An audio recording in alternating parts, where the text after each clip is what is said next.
Prestižna titula Mis Republike Srpske Ivani otvorila vrata regionalne modne scene. Angažovali su je za snimanje reklamnih i promotivnih fotografija, spotova, bila je manekenka na velikim revijama, poput Fashion Weeka. Modna agencija ABC Models, sa kojom sarađuje nekoliko godina, omogućila joj je da otputuje u Tursku, gdje je radila na nekoliko projekata. Zbog aktuelne situacije sa virusom korona, morala se vratiti kući, odakle nam se javlja video pozivom.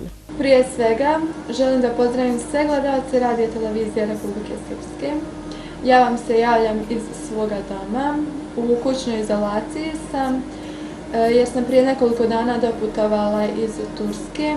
Osjećam se dobro, nemam nikakvih simptoma virusa, a u kućnoj izolaciji moram da budem 14 dana.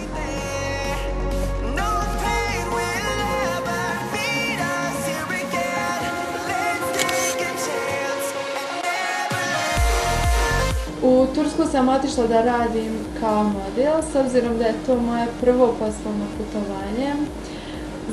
Bezbjednost mi je bila zagarantovana jer sam otputovala preko svoje matične agencije ABC Models, ali i dalje nisam ništa znala o tom poslu.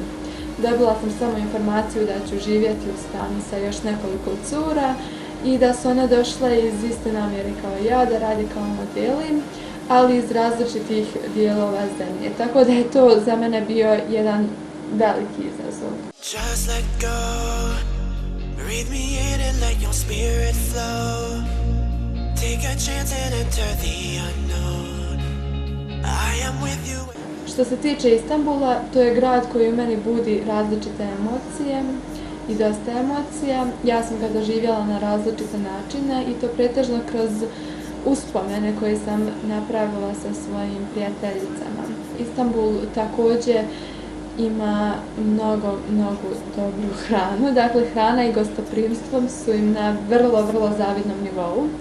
Ja sam lično otišla s ciljem da umanjim ishranu i da je popravim jednostavno.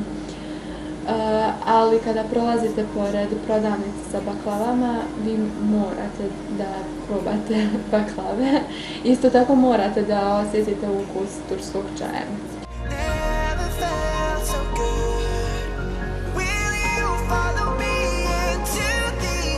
Kada sve ovo prođe, moram da se vratim u Tursku.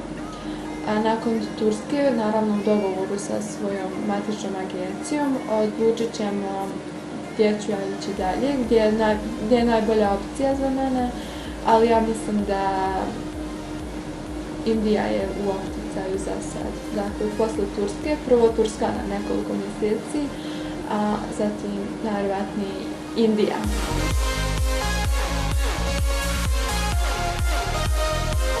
Vrijeme izolacije koristim da nadoknadim tišinu koja mi je falila. Samo da napomenem, ja sam živjela u stanu sa nekoliko cura, tako da sada vrijeme iskoristim da nadoknadim tišinu i uopšteno sopstveni mir. Također ja sam osoba koja voli mnogo da čitam, tako da iskoristim ovo vrijeme da pročitam dobru knjigu, pogledam dobar film, također pratim dešavanja u svijetu, pogotovo sada. Preporuka za one koji su u samoizolaciji kao i ja, iskoristite ovo vrijeme na najbolji mogući način. Radite na sebi, čitajte dobre knjige, gledajte dobre filmove, serije, ali ono najvažnije jeste da pratite preporuke ljekara i da ostanete u samoizolaciji, jer s tim ne štitite samo sebe, nego štitite i svoje najmilije. Down. Close your eyes. Mean a little back down. Whoop.